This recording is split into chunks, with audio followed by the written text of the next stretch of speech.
বাহ, খুব তাগড়া দেখেই ধরেছে বলে মনে হচ্ছে। হ্যাঁ, ধরতে খুব কষ্ট হয়েছে। বড় ভাই, হ্যাঁ? টাকাটা দিলে খুব ভালো হতো।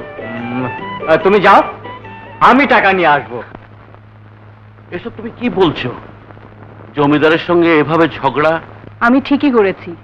তুমি জানো না ও একটা শয়তান, সে পারে না এমন কোনো কাজ নেই।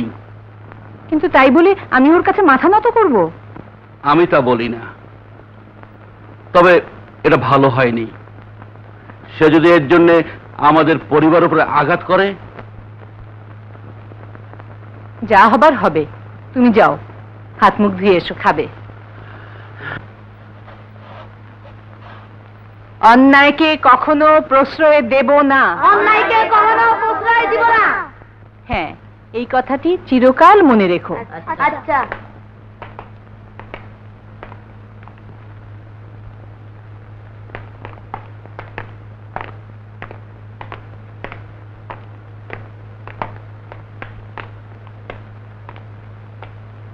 অন্যায়কে কখনো প্রশ্রয় দেব না। বাহ, ভালো ভালো।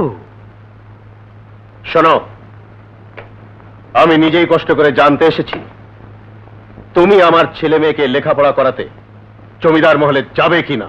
না। তাহলে আজ থেকে এখানেও লেখাপড়া বন্ধ।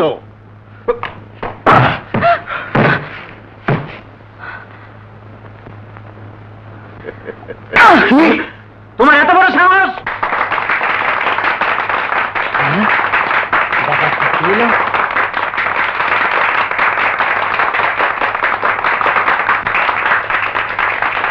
তোমরা থামো।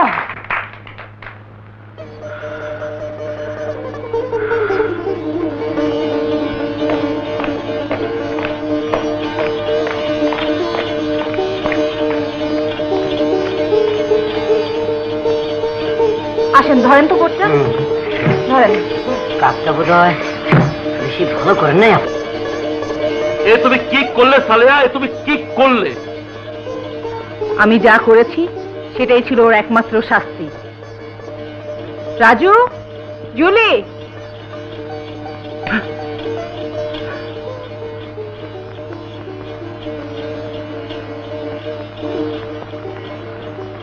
এখন আমি কি করি? যাই, বড় ভাইয়ের কথাটা বলে আসি। তুমি যাই বলো, কাজটা ঠিক হয়নি। এখন তুমি বলো আমি কি করি?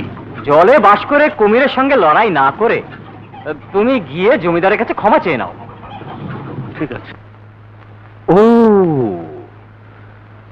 তাহলে তুমি ওই আদর্শবাদী স্কুল মিস্ট্রেসের স্বামী। জি হুজুর। এখানে কেন এসেছো? হুজুর, আজ আমার স্ত্রী, তার জন্য ক্ষমা চাইতে এসেছি। আর কোনো দিন এ ভুল করবে না। আপনি ওকে ক্ষমা করে দিন হুজুর। ক্ষমা?